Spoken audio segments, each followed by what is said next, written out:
नमस्कार दोस्तों।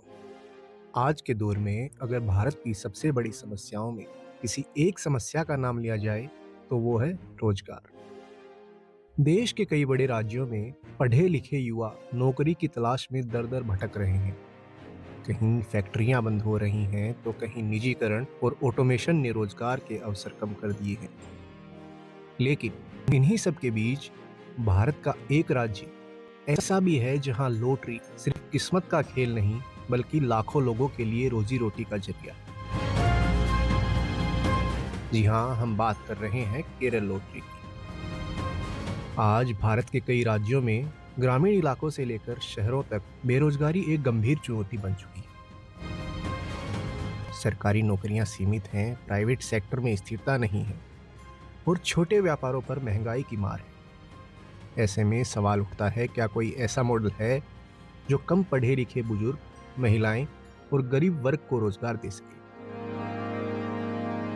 केरल ने इसी सवाल का एक अनोखा जवाब दिया, लॉटरी के जरिए।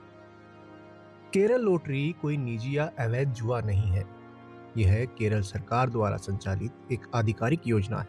लॉटरी टिकट बेचने का अधिकार सीधे सीधे आम लोगों को दिया जाता है। सड़क किनारे बैठने वाला विक्रेता, महिलाएं, वरिष्ठ नागरिक, दिव्यांग व्यक्ति। आज के समय में केरल लॉटरी सिस्टम के जरिए लगभग 3 से 4 लाख लोगों को प्रत्यक्ष रोजगार और करीब 10 लाख से ज्यादा लोगों को अप्रत्यक्ष रोजगार दे रहा है। अब बात करते हैं इसकी हिस्ट्री की। केरल लॉटरी की शुरुआत हुई थी 1967 में। उस समय केरल सरकार को राज्य के विकास और कल्याण योजनाओं के लिए अतिरिक्त राजस्व की जरूरत थी। तब तत्कालीन वित्त मंत्री पी.के. कुंजू ने एक सरकारी लॉटरी सिस्टम की नींव रखी। यह भारत की पहली सरकारी लॉटरी थी।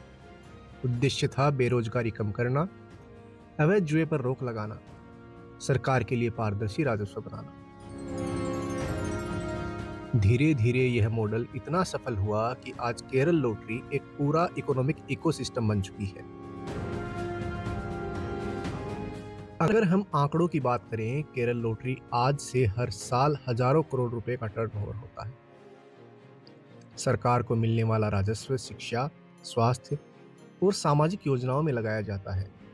एक लॉटरी टिकट की कीमत 40 रुपए से 50 रुपए के बीच होती है, जिसमें से एक निश्चित प्रतिशत सीधे विक्रेता की कमाई होती है।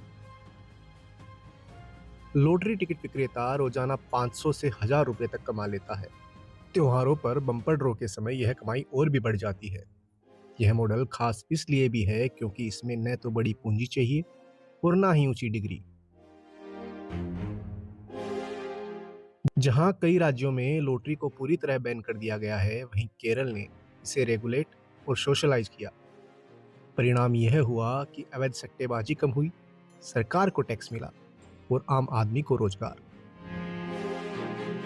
केरल मॉडल यह दिखाता है कि अगर नीति सही हो तो वही चीज जो कहीं समस्या मानी जाती है वहीं समाधान भी बन सकती है। तो केरल लॉटरी सिर्फ किस्मत बदलने का मौका नहीं है बल्कि सम्मानजनक रोजगार का जरिया है। आज जब पूरा देश रोजगार के नए मॉडल खोज रहा है, केरल का यह प्रयोग अन्य राज्यों के लिए एक सोचने योग्य उदाहरण बन चुका है। आप क्या सोचते हैं, क्या केरल लॉटरी मॉडल अन्य राज्यों में भी लागू किया जाना चाहिए? अपनी राय कमेंट में जरूर बताएं और देखते रहें फेस्ट टॉक।